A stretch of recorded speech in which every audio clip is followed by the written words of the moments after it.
आज मला खरं तर थोडा उशीर झालेला होता उठायला, मग त्यामुळे समजत नव्हतं डब्यासाठी झटपट होणारी भाजी काय बनवावी.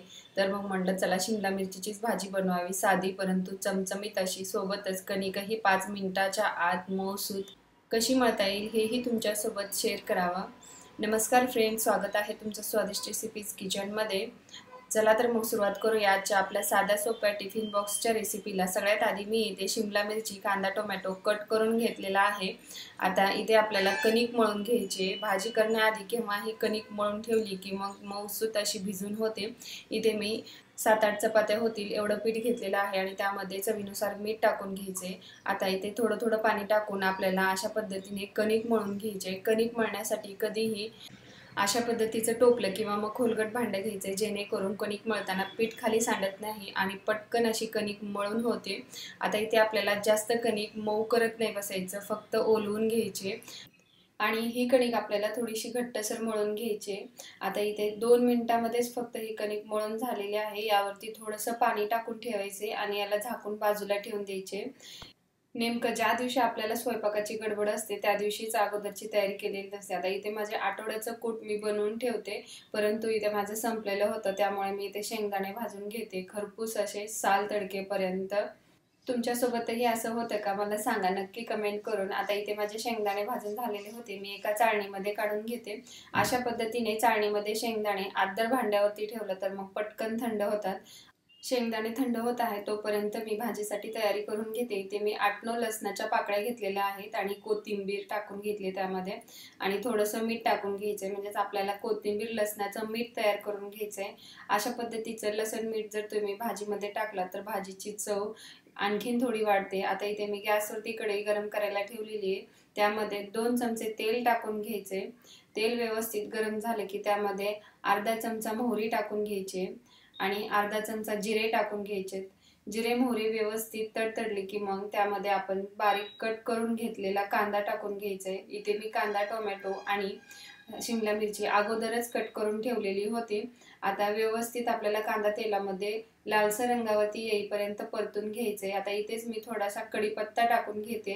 कांदा इथे व्यवस्थित लालसर रंगावरती परतून झालेला आहे. आता यामध्ये कट करून ठेवलेला टोमॅटो टाकून घेऊया आणि तोही आपल्याला चांगला तेलामध्ये परतून घ्यायचे जोपर्यंत मऊसूत होत नाही तोपर्यंत. आता इथेच मी जे आपण कोथिंबीर लसणाचं मीठ काढून ठेवलेलं होतं ते टाकून घेऊया आणि याच्यावरती झाकण ठेवून आपल्याला 2 मिनिटं वाफवून घ्यायचे, जेणेकरून टोमॅटो लवकर सॉफ्ट होतं. इथे वेगळं मीठ टाकायची गरज नाही, कारण आपण लसणाचं मीठ टाकलेलं होतं त्यामुळे टोमॅटो लवकर मऊ होतात. आता अशा पद्धतीने टोमॅटो सगळं मॅश करून घ्यायचे आपल्याला चमच्याने आणि नंतर यामध्ये काही मसाले टाकून घ्यायचे. आपल्याला त्यामध्ये अर्धा चमचा लाल तिखट टाकून घेते, अर्धा चमचा काळं तिखट, सुहाना मटण मसाला वापरते मी अर्धा चमचा आणि पाव चमचा हळद टाकून घ्यायचे. आता हे सगळे मसाले आपल्याला तेलामध्ये 2 मिनिटं चांगले परतून घ्यायचे. ही भाजी जेवढी करायला साधी सोपी आहे ना, चवीने तेवढीच भन्नाट लागते. आता यामध्ये आपण कट करून घेतलेली शिमला मिरची टाकून घेते. मी इथे दोघांसाठी भाजी बनवत आहे त्यामुळे 4-5 शिमला मिरच्या मी कट करून घेतलेल्या आहेत.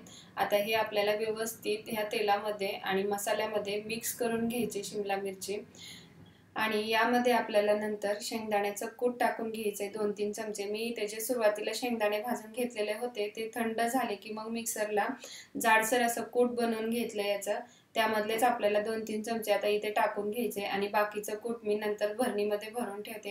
हे आता व्यवस्थित आपल्याला यामध्ये मिक्स करून घ्यायचे आणि थोडंसं पाणी आपल्याला इथे टाकून घ्यायचे. अंदाजे मी 1 वाटी पाणी एवढं टाकलेलं असेल. आता तुम्ही म्हणसाल की चमचामध्येच ठेवला, पण चमच्यावरतीही पाणी टाकलं की मग चमच्याचा लागलेला मसाला भाजीमध्ये निघतो. आता इथेच बारीक कट करून घेतलेली कोथिंबीर टाकून घ्यायचे आणि झाकण ठेवून आपल्याला हे 5-10 मिनिटं चांगली भाजी वाफवून घ्यायची.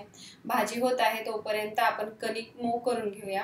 कणिक मऊ करण्यासाठी केव्हाही कोरडा हात कणकेला नाही लावायचा, पाण्यामध्ये ओला करायचा आणि नंतर मग कणकेला लावून कणिक चांगली मऊसूत करायची. जर तुम्ही पाण्याचा हात लावलात तर मग हाताला कणिक चिटकत नाही, त्यामुळे केव्हाही पाण्याचा हात लावूनच कणिक मळायची, तेल लावायची गरज पडत नाही. आता इथे मी 2 मिनिटं कणिक चांगली मऊसूत अशी मळून घेतलेली आहे. ही कणिक मळायला आपल्याला टोटल फक्त 4 मिनिटं लागलेले आहेत. आता यामधल्या वेळेमध्ये म्हणजे 4-5 मिनिटांमध्ये मी नाश्त्याची तयारी करून घेतली आणि 4-5 मिनिटांनंतर ही भाजी चेक केली व्यवस्थित शिजलेली आहे की नाही, परंतु भाजी व्यवस्थित म्हणावी अशी वाफरलेली नव्हती. त्यामुळे मी आणखीन थोडंसं याच्यावरती झाकण ठेवून आणखीन 2-3 मिनिटं हे भाजी वाफवून घेणार आहे। या मधल्या वेळेत मी यांच्यासाठी आणि मुलासाठी दूध करून ठेवले आणि 2-3 मिनिटानंतर ही भाजी चेक केली तर व्यवस्थित वाफवली गेलेली होती आणि तुम्ही बघू शकता भाजी किती मस्त चमचमीत अशी झालेली आहे। आता ही आपण साईडला ठेवून देऊया आणि चपात्या करायला घेऊया। इथे मी चपात्या करत करत नाश्त्याचीही तयारी करून घेत होते, म्हणजेच आज मी उपमा बनवणार होते, त्यामुळे मी रवा भाजून घेते। आता इथे मी चपातीसाठी उंडा म्हणून घेतलाय, तो पिठामध्ये चांगला घोळून घ्यायचे आणि पुरीसारखा लाटून याला तेल लावून घ्यायचे आणि याला फोल्ड करून वरच्या साईडनेही तेल लावून घ्यायचे आणि पिठामध्ये बुडवून घ्यायचे। तुम्ही वरून पीठही टाकून घेऊ शकता, परंतु मी गडबडीच्या टायमाला चपात्या अशाच पद्धतीने बनवते, म्हणजे पटकन झाल्यासारखं वाटतं मला। आता इथे पिठामध्ये हा बनवलेला उंडा घोळून घेतलेला आहे आणि तो आपल्याला गोल गोल असा लाटून घ्यायचा आहे। जर तुम्हाला शेप येत नसेल तरी चालेल, त्रिकोणीही लाटू शकता, परंतु 4 पदरी चपाती बनवली तर खूप मस्त होते। आता इथे चपाती लाटून झालेली होती आणि मी ही भाजून घेते। जर तुमच्या तव्याला चपाती चिटकत असेल तर मग तव्याला थोडंसं तेल लावून घ्यायचे आणि त्यावरती थोडीशी कणिक फिरवून घ्यायचे आणि चपात्या भाजताना अशा पद्धतीने चपात्या गोल गोल फिरवून जर भाजल्या तर मग चपात्या तव्याला चिटकत नाहीत। आता इथे मी डब्यासाठी 4-5 चपात्या बनवून घेणार होते, मुलासाठी आणि यांच्यासाठी, आणि तुम्ही बघू शकता चपात्या किती मस्त फुगत आहेत। आता याला दोन्ही साईडनी तेल लावून घेते आणि चपाती व्यवस्थित तव्यावरती खरपूस अशा भाजून घ्यायच्यात। आणि एखादी चपाती जर तुमची भाजताना कडक झाली तर मग अशा पद्धतीने हातावरती चुरून घ्यायची, जेणेकरून चपाती मऊ होते। मग तयार आहे आजची आपली टिफिन बॉक्सची रेसिपी। कशी वाटली तुम्हाला नक्की सांगा कमेंट करून। व्हिडिओ आवडला असेल तर व्हिडिओला लाईक करा, चॅनलवरती नवीन असाल तर आपल्या चॅनलला सबस्क्राईब करायला विसरू नका आणि सोबतच शेअर करा। आणखीन भेटू अशाच नवीन रेसिपी सोबत। धन्यवाद।